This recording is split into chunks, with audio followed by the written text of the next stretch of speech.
Praise be to Jesus. Do English and Welsh bishops support euthanasia?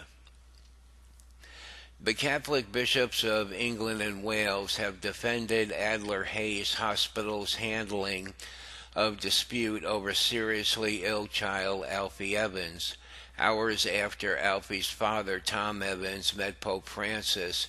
The Bishops' Conference of England and Wales said professionalism and care for severely ill children shown at Adler Hay Hospital is to be recognized and affirmed.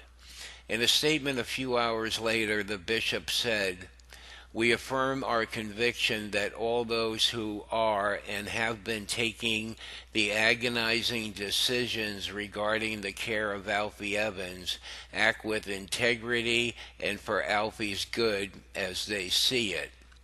Well, here's my comment. Why didn't the bishops state they deplore the taking of human life, that they are committing a serious sin, and that the taking of life is for only God to do? And there's more to the article if you care to read it. The link is right here and in the description box.